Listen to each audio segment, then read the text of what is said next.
Hey everybody, welcome. This is Watt Hamlet of Watt Hamlet Consulting, and thank you for joining me on today's webinar, Finding the Right Salesforce Partner for Your Nonprofit. Let's take a look at the agenda. Today we're going to be talking about how you as a nonprofit organization can go about finding the right partner to serve your consulting needs. So we're going to start by talking a little bit about why this is an important thing. We're going to talk about what is a partner and what can they do for you. We'll look at who are the people that you'll work with when you're working with a partner. We'll talk about then how you can go about finding the most qualified partners, and as a part of that, things like how to conduct interviews effectively, how to check references, and just in general, how to ensure the success of your partner selection process. So let me start by telling you a little bit about myself for those who don't know me. I'm the principal and founder of Watt Hamlet Consulting, where I work with nonprofits in an advisory capacity to help them make decisions related to Salesforce through the various services that you see here. This could be for nonprofits who are coming for the first time to Salesforce and need some guidance in making the decisions. It could be for organizations that already have Salesforce and are either struggling in some way and would like someone to help them untangle what's happening, or maybe things are going great and they're looking to plan what's next. One of the things you won't see on this list of my services is implementations. So that's not part of the services I offer, but part of what I do is help organizations with the things we're going to be talking about today, which is when they know they're ready to take on a Salesforce implementation, how can they go about finding the right partner who's going to help them be successful? On that topic, I have recently published a guide, the Nonprofit Guide to Choosing a Salesforce Consulting Partner. This is available on my website as a series of 10 articles, so I encourage you to check that out if you haven't already. And the way I've come at this material is for the past 12 years, I've been in the Salesforce ecosystem and have worked with consulting partners in various ways. I've worked directly for them as an employee. I have partnered with them through different product companies in the Salesforce ecosystem. And now through Watt Hamlet Consulting, I've also consulted to a number of them. And so that's given me the opportunity to observe the partner selection process literally hundreds of times. And I will say that it can be a challenging process. I've seen it go well. I've seen it go not so well. So I'm going to be sharing my perspectives and recommendations with you today based on that prior history, and hope that it will help those of you who are involved either in your nonprofits or either as partners to those nonprofits drive better outcomes for this process. So let's start with talking about why we're talking about this. Why is finding the right partner important, and really why can it be a hard thing to do? And to do that, I want to talk about 4 different numbers. The first number is 40 plus. That is not only my age, that is the number of different products that you can buy from Salesforce. When I first started working with Salesforce back in around 2008, it was one thing. It was a CRM for business sales. And today, under the hood, what we call Salesforce is actually a dozen different product lines: Sales Cloud, Service Cloud, Marketing Cloud, Experience Cloud, Analytics, Integration Cloud, Commerce, and so forth. Plus, now there are also industry-specific offerings, including products for the nonprofit sector. So just in the past couple of years, Salesforce.org has released 5 paid products specifically for nonprofits. And all of these 40 plus products have their own features, their own licensing costs, their own roadmaps and release cycles, their strengths and their weaknesses. So it's increasingly difficult for any organization, no matter how talented their internal Salesforce team is, to have a good handle on what all these pieces are and how to put them together, which is one of the important roles that a Salesforce partner can play for a nonprofit. The second number is 3x to 10x. And that is a rule of thumb for how much nonprofits can expect to pay for implementation and consulting services relative to the cost of their Salesforce subscription.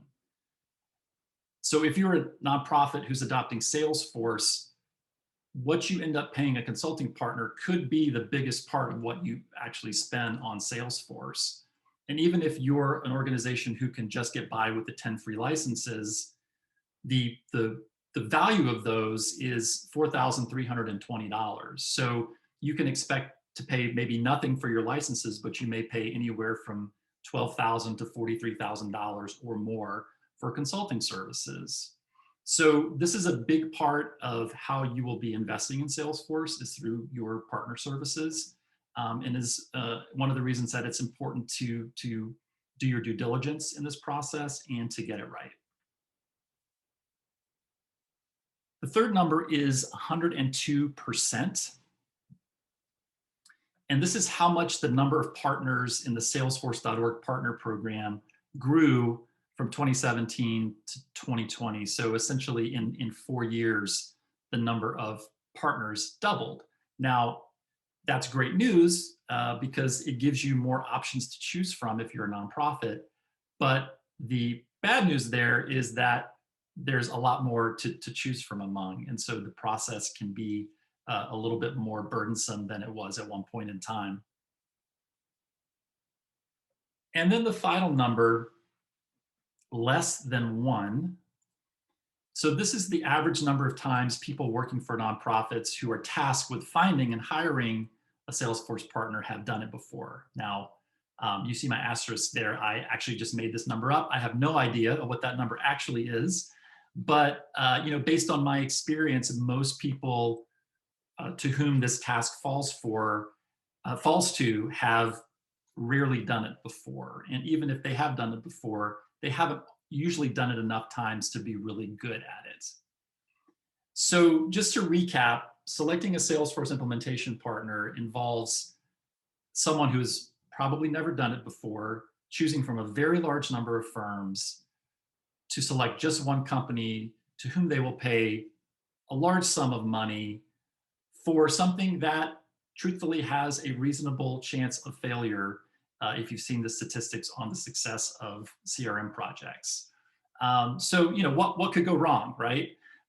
So again, that kind of underscores the importance of being able to do this process well, and will be the focus of the rest of our time today. So just in terms of level setting, what is a partner? When we say a Salesforce partner, what does that actually mean? So at a very high level, Salesforce has 2 categories of partners. There are consulting partners and there are product partners. Consulting partners are also called SIs, which stands for system integrators. They're the folks that do Salesforce professional services consulting and do implementation work. Product partners are also called ISVs. They're the folks who build and make apps for Salesforce. So for today's purposes, whenever we use the word partner, we're talking about these consulting partners. And then what does it take for an organization to become a Salesforce partner? There are actually 2 types of partnerships that a firm can have with Salesforce. The first is with Salesforce itself, the Salesforce.com, the parent company. And the partner program there has 2 requirements. The first is that a firm have at least 2 Salesforce consultant certifications among its staff. So that can be one person with 2 certifications. That can be 2 people each with 1 certification. This does have to be a consultant level cert, so it has to be above the basic Salesforce admin certification. And then the firm has to pay an annual registration fee of about $1,000. So, the bar is not particularly high to get in as just a partner to Salesforce, a consulting partner. And there are over 1,800 of those companies out there today. To that, Salesforce.org has added its own partner program they call the Partner Network.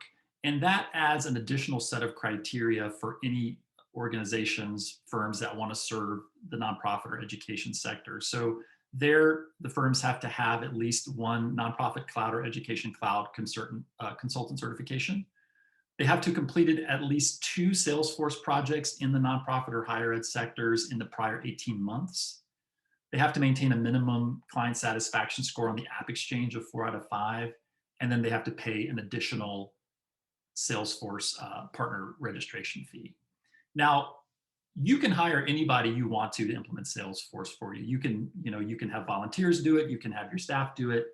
But my strong recommendation for nonprofits is that you look for a consulting partner to help you with this process, and that you specifically look at those in the Salesforce.org partner program. And as I mentioned, there are over 90 of those firms today. And the benefit to you of doing that is that these firms, at the very least, have expressed their intention to serve the market, which is in and of itself is a good sign. But as a result of being part of that program, they get access to additional resources that can help them do the work effectively. They get access to product roadmaps. They get access to special training for consulting partners. They have access to special support. So all of that can make them more effective at leading your nonprofit Salesforce project. Then what can these partners do for your nonprofit? What kind of services do they bring to the table? So there are 3 basic types of services that consulting partners provide: planning, implementation, and support. These correspond roughly to the sort of before, during, and after of an implementation project. And let's talk a little bit about each one of these. So planning services, you may see these listed as a discovery project or discovery phase, requirements phase. It could be called an assessment or a roadmap project or a tech strategy. But in essence, this is anything that the partner would do for you to help you get clarity on what it is that you need deployed on Salesforce, and to kind of define what that looks like, so then the implementation work can be done. Sometimes planning is proposed as just part of the implementation project, so it'll be the first few weeks or months of the implementation. And sometimes partners may propose it as a completely separate phase, particularly if your project is large or complex. The partner may need to contract with you to do just the planning work ahead of even being able to give you an estimate for what the implementation work would be. Now, this is my first shameless plug for myself. This is also work that I do. And part of my value proposition is that I'm independent of any particular implementation firm. So I like to think I can offer you a very objective perspective on the planning work. But regardless, it is important that whoever does that work for you, it's important that it gets done. Because you can't really get into the Salesforce project without having done it. You should also, as a nonprofit, expect that the partner is going to want to do some amount of this. Even if you have done your own internal needs assessment, the partner is still going to want to at least validate the work that you've done. I like to say, just as a doctor wouldn't write you a prescription based only on a self-diagnosis, any good partner is going to want to do their own essentially diagnosis of your needs before they prescribe a solution. So that's the planning phase. Implementation, again, this is really kind of the hands in the technology part of the work. There are typical components that you'll see as part of implementations: configuration, customization, integrations, data migrations. These projects can range from quick starts, which can be just as short as a few weeks, to multi-phase, multi-year projects.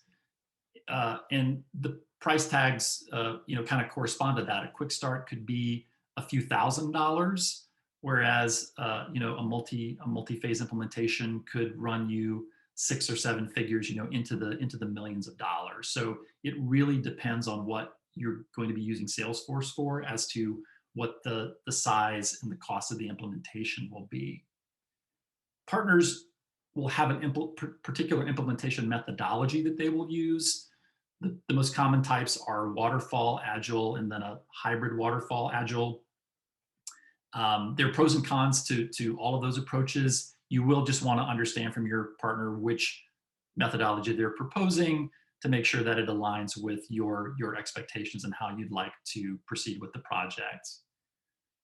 And then also with implementations, there's a lot of variability in terms of how much your staff needs to participate. For sure, it will be a time commitment by the people in your organization. So do not take that lightly, and make sure that before you take on the project, you're ready to commit the right amount of your own internal staffing to it. However, that said, there can be a lot of different ways that your staff can be involved. Sometimes organizations like to hire partners to basically sort of own the whole thing, start to finish. Other times, nonprofits want to be more of an active participant and partner in the implementation, even taking on certain parts of the technical work themselves.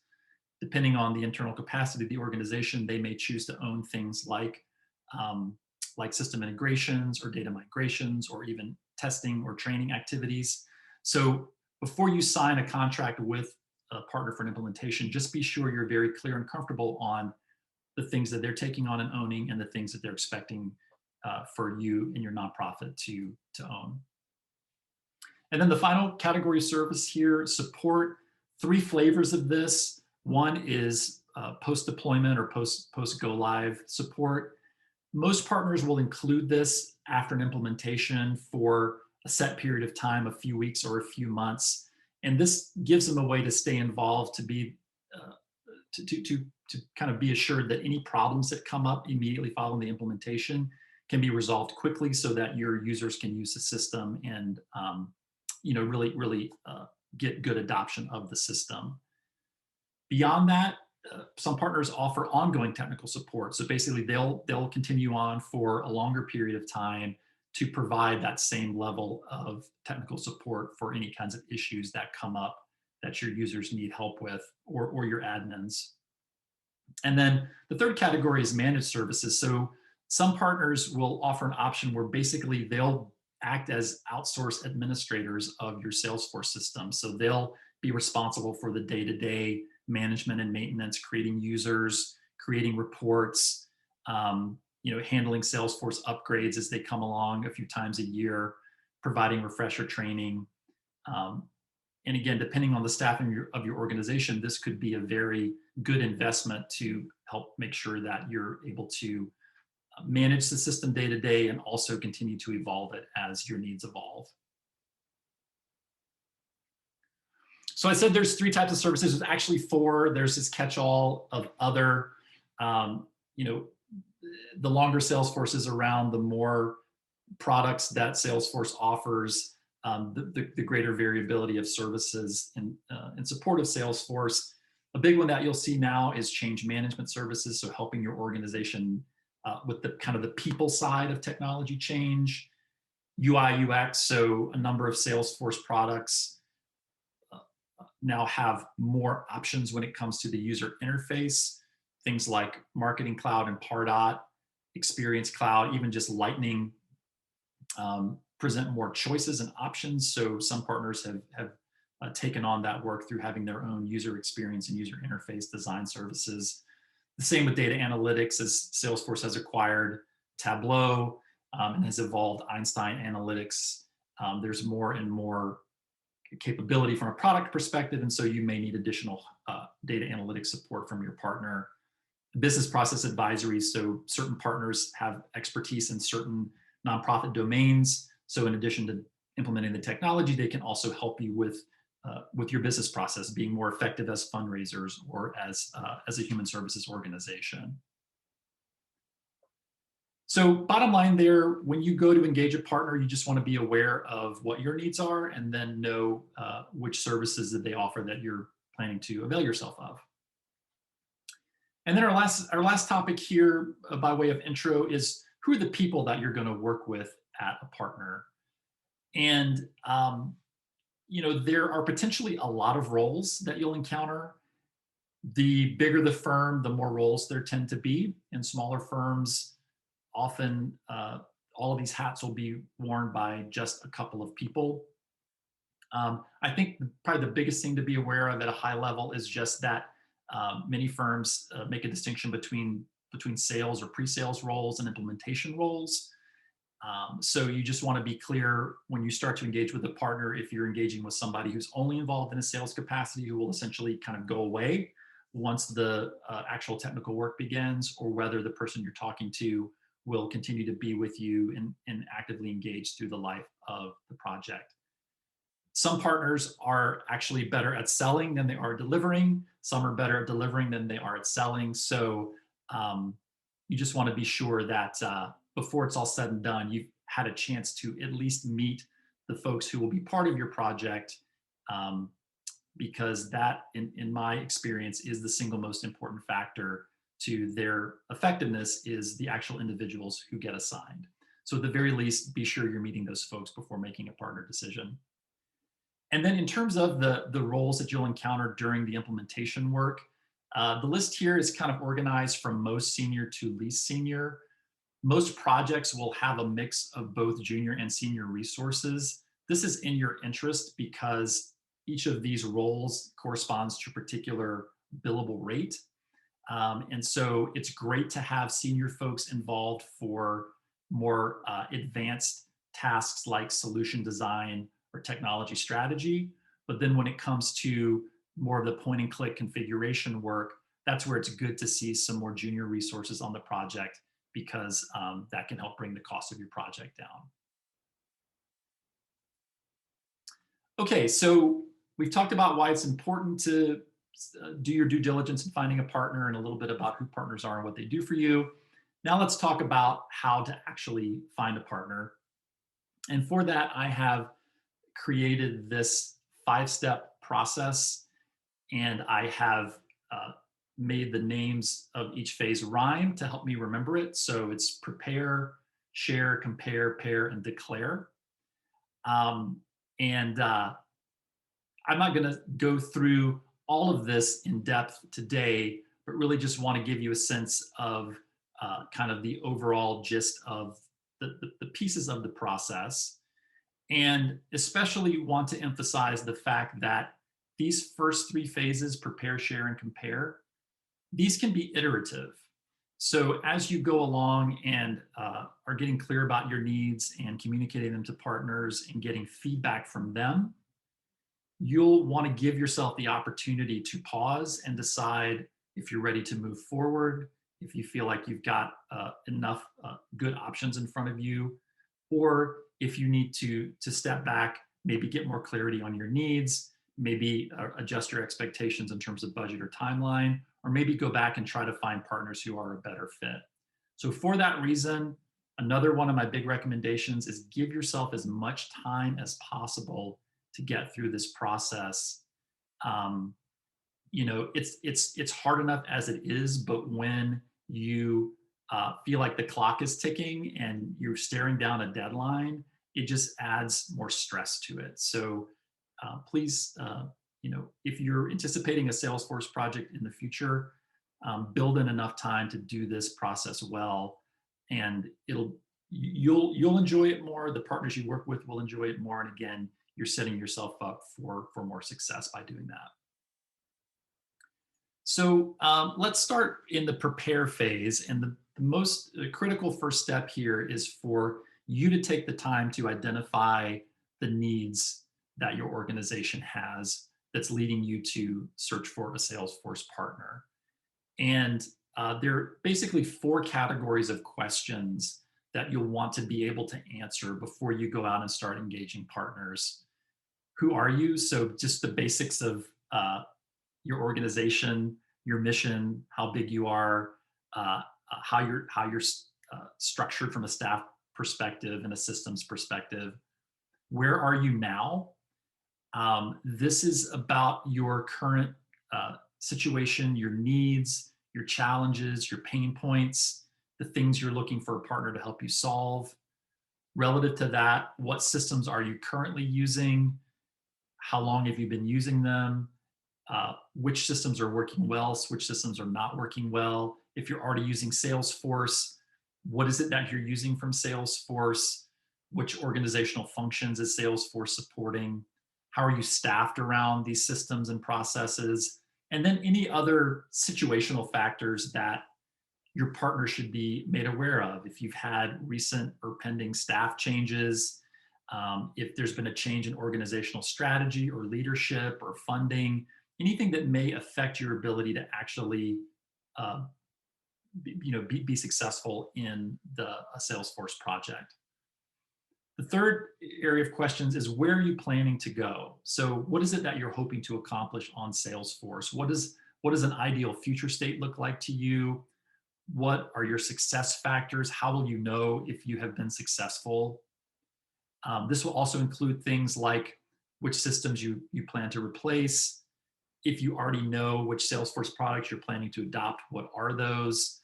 Um, how does this initiative align to your larger organizational strategy? um, Things like that. And then finally, how are you planning to get there? This is things like, what's your decision-making process? Who's going to be involved in making the decision? Who's the final decision maker? Who's writing the check? What's the timeline that you have in mind, both for identifying a partner as well as for ultimately the Salesforce project work you're looking for them to do? Are there any particular deadlines or drivers to those dates that the partner needs to be made aware of? Who's going to be the executive sponsor for this work? Who'll be your internal project lead, and so on. So if you look at part 6 of the guide that I referenced, I have a whole list of questions that you can work from as you document the needs that you have that are leading you to search for a partner. This can be time consuming, but it's absolutely critical. It's not only going to help you get more internal clarity across the organization, across stakeholders about what it is you're trying to accomplish, but it's also going to help you be so much more efficient in communicating that to potential partners. And they, trust me, they will be so appreciative that you have done this work ahead of reaching out to them. So then once you've done that internal homework and are ready to find partners, let's talk about the criteria that you can use to help you evaluate the fit of a particular partner. So the first is services. So does the partner do the things you need them to do? So we talked about kind of the 3 categories of services: planning, implementation, and support. Also, do they do it in the particular Salesforce product areas that you need? So if you already know you're going to do email marketing, does the partner have experience with Marketing Cloud or Pardot on the Salesforce platform? If you're going to be doing a communities project, do they have experience with Experience Cloud or Community Cloud? Second to that is then qualifications. So if they offer the right services and the right products, then are they qualified to lead your organization's project? And this gets at a couple of things. First of all, is just relevant experience. Have they done this type of work for an organization similar to yours in the past? And then secondly, do they have the right credentials to do it? So are they certified in the right Salesforce products that will be part of your projects? And then size. So Salesforce partners can range from solo shops all the way up to multinational corporations. You're going to want to find the firm that is the best match for the size and sophistication of your organization, as well as the magnitude of your project. In general, the bigger the firm, the bigger the client they're looking for, and the more costly their services are going to be. How do you know if you are a small or large nonprofit relative to a partner? You can always just ask them, ask potential partners directly, would we be a big fish or a small fish among your clients? Salesforce does organize all nonprofits into tiers. The smallest tier is 1 to 24 employees, and the largest tier is 250 or above. So that kind of gives you the sort of the outer limits of how Salesforce sees it, and then everybody else kind of falls in between. The the fourth criteria is location. There are Salesforce partners located across the US and around the world. is it important to your organization to have a partner that is local to you? Now, here in the COVID era, all consulting firms have had to become adept at doing things remotely, but uh, still, there could be issues related to time zone. So if you're on the West Coast and your partner's on the East Coast, that can just create some additional complexities in terms of getting your day-to-day work done. Also, in terms of location, some firms also use offshore resources. Um, if this is done well, it's something that really shouldn't be have a negative effect on your project, but is just something you want to be aware of as a possible factor in their work. And then we get into reputation. So obviously, you want to know, is this partner well regarded by their clients, by their partners? And so part of the work you'll do in reference checking will help you surface that. And then culture. Who founded the firm? What's their background? What's the mission of the consulting partner? Are there particular affinities that they have for your mission? If you're a shorts and flip-flop type of nonprofit, will the power suit consulting firm be the best fit for you, and vice versa? If your organization has particularly strong progressive or conservative leanings, will you be comfortable working with a partner that doesn't? And that's not to say that working with a firm whose culture is different can't actually be a good thing. It can be really helpful to get folks who might have a different perspective or different way of working involved. But you just want to go in with eyes wide open to that dimension. Also, think about the firm's track record on diversity, equity, and inclusion. Salesforce.org has recently introduced something called the Equality Badge, where they have provided opportunities for their partners to demonstrate their commitment to equality in different ways. And so that can be a good criteria to look at to understand the partner's commitments in that area. Same with corporate social responsibility. So many partners are B Corps or have taken the Salesforce Pledge 1% pledge. At the end of the day, you're using your donors' dollars to fund this effort. So it's not only a chance to get professional services, it's also a chance for your organization to demonstrate its values through the partners that it chooses. And then the final category here, special sauce. So this is really anything else the partner has done to distinguish itself. Are they known for thought leadership in certain areas? Have they won industry awards? Have they developed particular products or solutions or accelerators or partnerships that could benefit your project? So let's talk about now then how you go about finding partners based on that criteria. And seven different avenues you can explore. The first is obviously ask people you know. So start with people in your organization, especially with kind of the amount of turnover that can happen within the nonprofit sector and the prevalence of Salesforce among nonprofits these days. The odds are relatively decent that someone in your organization may have had some prior Salesforce experience.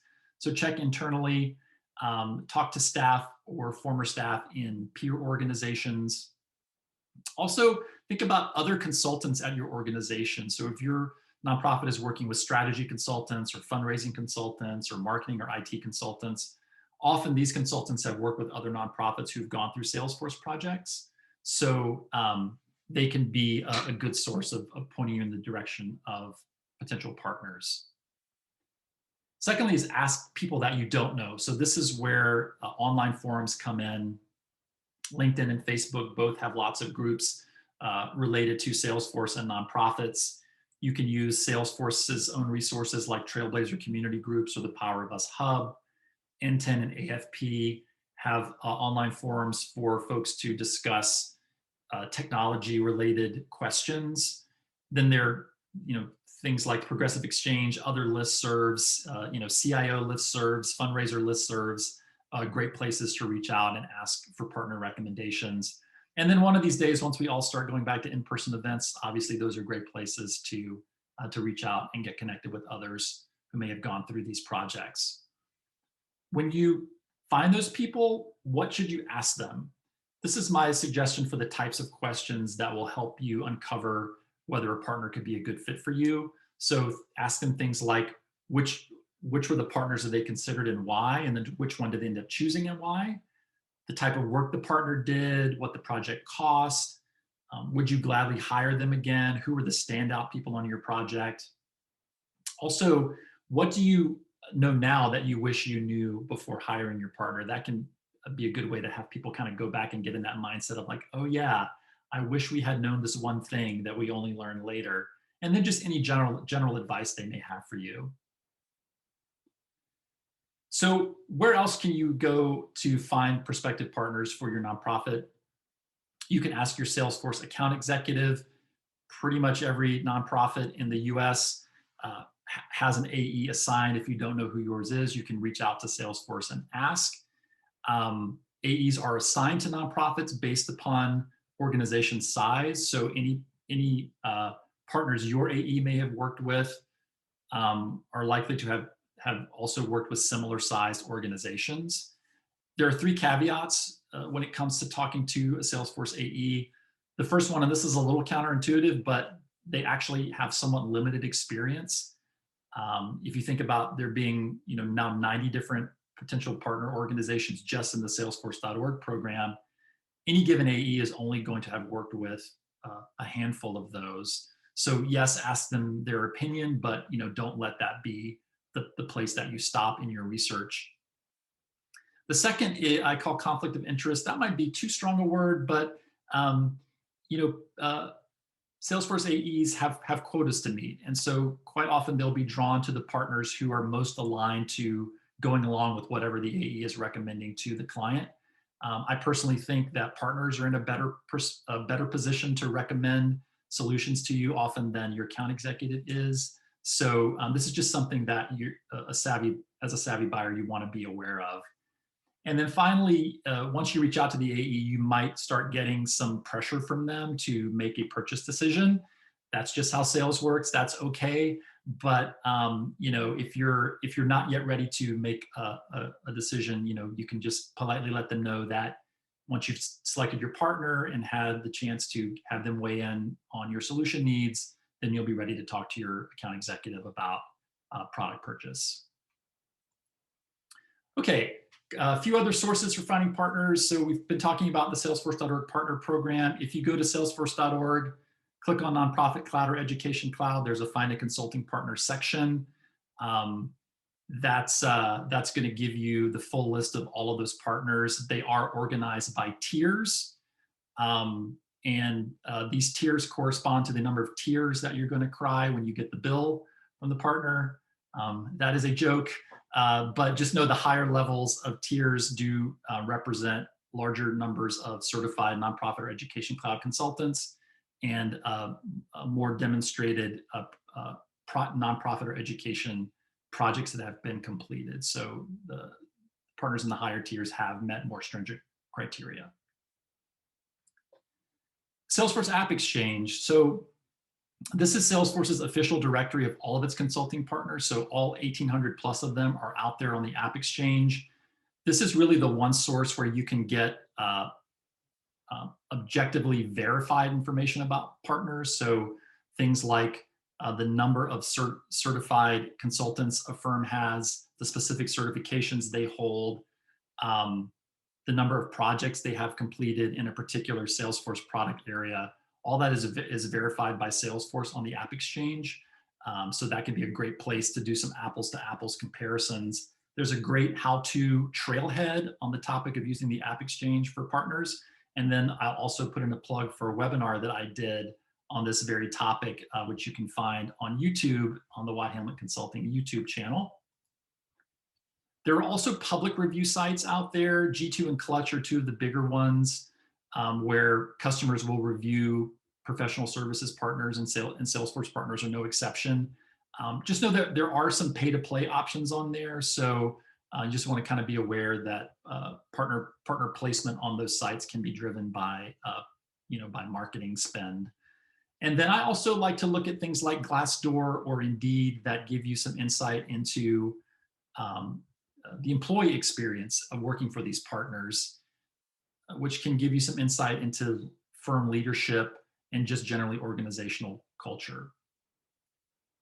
And then finally, obviously, again, visiting the websites of the firms, getting information about who their leadership is, any of that special sauce they may bring to the table, things about their mission and vision and corporate culture. When you go to the salesforce.org list of partners, you can click on the logo. That'll take you to any one of the partners' websites. And then obviously you can find their contact information there. So when you're ready to reach out, you'll know how to reach them. Okay, so we've gotten through the prepare stage, but again, that's really where you want to do the bulk of your homework. So we spend a lot of time on that here in the session, but you will want to spend a lot of time there in your Salesforce partner selection process. So now you're ready to go out. You've identified the partners and your needs, so you want to get those needs out in front of partners. So how do you go about doing that? You can certainly do it informally. Just email them, contact them. They'll be more than happy to have an informal conversation. Or you could do something as formal as an RFP. My preferred method at this stage is an RFI, because like an RFP, it lets you be kind of structured about the way that you run the process. But unlike an RFP, the output of this is not a proposal. You're not asking the partner to propose services to you. You're simply looking for information from them. And so an RFI can be a much better way to facilitate good back and forth communication. RFPs, sometimes are required based on organizational policies, and you may actually end up doing an RFP later on when you get to the pair phase. But at this stage, all you're really trying to do is understand from a partner, do they have the services that you need, and what approach would they plan to take to address the needs that you have, including what do they think the budget would need to be, and what kind of timeline should you expect. And again, in part 6 of the guide, I have a set of recommended steps for running an RFI process, which you can get the details of there. Okay, so you've sent out the RFIs, you've received responses back from your prospective partners. So now it's time to review them and evaluate them and decide what you're going to do next. Couple of suggestions there to help with that process. The first is to form a selection committee.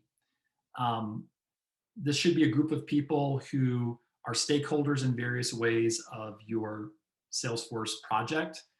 You want to make this group as representative as possible of these stakeholders, as well as get as diverse a group of people together as you can, so that you can ensure various perspectives are represented, and that all voices are heard. So that's the first suggestion. The second is that you create a comparison document. So once this information starts to come in and you start to talk to different firms, and especially as you get downstream and start to get into things like statements of work, it gets harder and harder to keep all of that straight, and who said what, and which partner is this thing true of versus that thing true of. So I recommend capturing this information side by side inside of either spreadsheets or Word documents, so that as you start learning about things like certifications and specific services and cost and timeline, you can start to look at that side by side. It's going to make it a lot easier for you to manage the process. So once you've had a chance to read the responses to your RFI, then you want to narrow down the partners that you want to follow up with conversations. Again, make these conversations inclusive, and really have as much of this discussion now as you need to. Your whole goal here is to get comfortable that you have identified 2 or 3 partners that you feel would be qualified to do the work, that then you would subsequently invite to provide you a proposal. But as I mentioned earlier, you may get through the end of this RFI step and realize, you know what, we need to go back to the drawing board for one reason or another. And this is the time to kind of pause and do that. So should you decide to move forward, the next step would be to get proposals. Again, you can just ask ask the selected firms for proposals. You can run an RFP process. Um, if if organizations feel like they need more information from you to be able to give you a proposal, they will ask for it. So don't be too worried about that. What you're looking for in a proposal is a description of the specific work that they intend to perform, how they're going to staff your project, the timeline and cost that they foresee associated with your project, and then any assumptions or out of scope, things that may have come up that for whatever reason they haven't included as part of their proposal. Use your selection committee to review those proposals, collect feedback. Again, don't be shy about having conversations with your partners at this phase to make sure that there's a lot of clarity on both sides about what's needed and what's being proposed. And then two more important steps ahead of you. So as I mentioned before, from my perspective, the single most important factor in the success of your project is the actual individuals who will be assigned to it. So you don't want to sign with a partner until you've had a chance to meet those people and make sure you feel confident that they'll be able to do the work. Now, the way professional services firms work, those folks are already busy. The folks who are going to be on your project are probably already very busy with other things. So you can't expect this to be something partners can give you too far in advance. But once you've gotten down to one or two finalists and you know you're within 2 to 3 weeks of signing a contract, it is perfectly reasonable at that point to ask the consulting firm for the chance to speak to the folks who will be assigned to your project. I have a set of suggested questions that you can ask in part 8 of the guide. But at a high level, you want to talk to at least the two folks who will build the most time to your project. That's typically the project manager and the senior consultant. And you want to focus the interview on, first of all, just kind of verifying that they've done their homework and that they understand something about what your project is. And then secondly, talking to them about the other client engagements that they've done that have been most similar to yours. So that's interviews, and then reference checks. Do not neglect to do this. I have seen on multiple occasions where things would be going great with the partner, and then they get to the reference check stage and a bad reference derails the whole thing. So what that means to you as a nonprofit is that it's important to hear from other clients. And my particular advice here is, yes, ask the partner themselves for references, but you also want to go out and find your own off-list references. You can go back to that part of the process where you were finding partners to begin with, to see who else has worked with the organization or with the firm, and go and get your own direct references from those folks. Again, I have in part 9 of the guide, I have suggestions for the kinds of questions that you would want to ask during a reference check. But basically, would you hire this partner again? Was the project on time, on budget? Any other advice that they may have for you? All right, so you've reviewed the proposals, you've had a few back and forth conversations, you've had the chance to meet the people who will staff your project, you've talked to references, so now is the time to consider all the evidence and be sure you are ready to select a finalist. And again, this is where you want to get your stakeholder committee involved. Do people have any reservations? Do you generally have consensus about the partner you want to move forward with? And if it doesn't feel right, pause. Now, there's this thing called the sunk cost fallacy, where you get to this point in the process where you've put so much work in that you just can't imagine not moving forward. But again, think about the investment your organization is about to make in the Salesforce partner. If there's any reservations or concerns, follow through on those. Make sure you get clarity, make sure you're comfortable. And then you need to do the contracting. So there's typically 2 parts of the contract. There's the terms and conditions, which are generally part of a master services agreement or professional services agreement. And then there's your statement of work.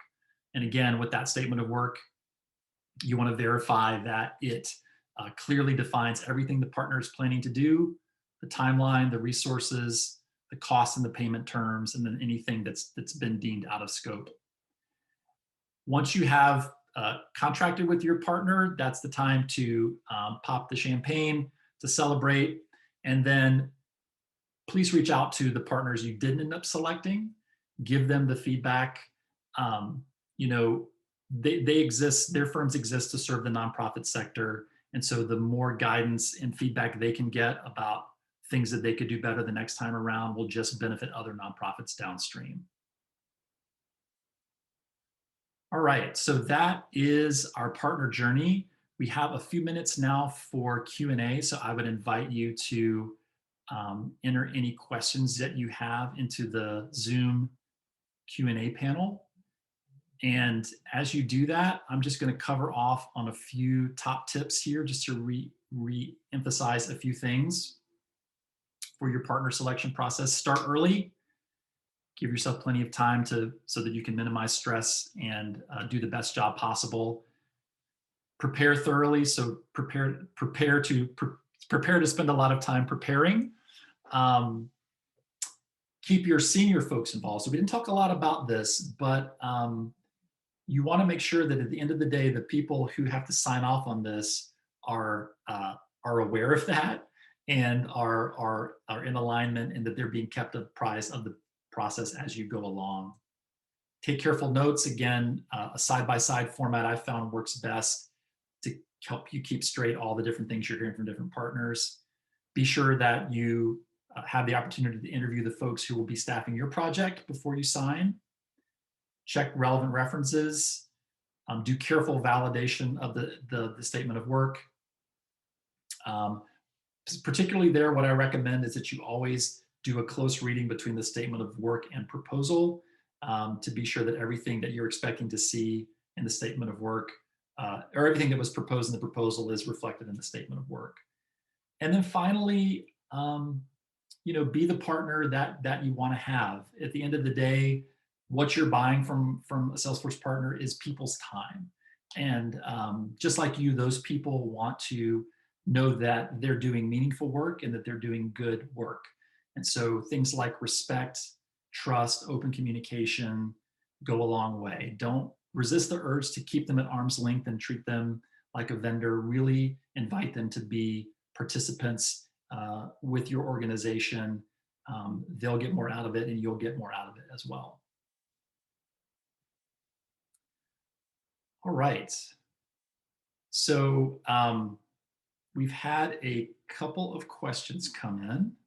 So let me take a look through the list here.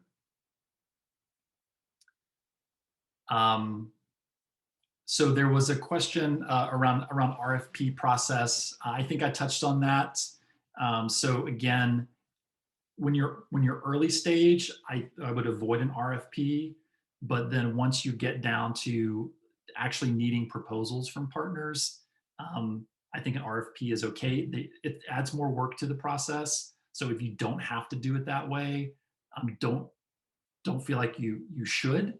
But it can be an effective way to kind of keep the process moving along. The question is, do I help organizations through the whole process? So you're teeing me up so beautifully here. Yes, I do. So this is shameless plug number 2.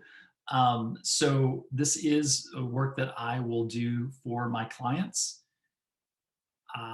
So the process we've kind of gone through here is work that I can do where organizations feel like they could use somebody who's been through this before to come and help them be their partner through the process. I can help you through the point of partner selection.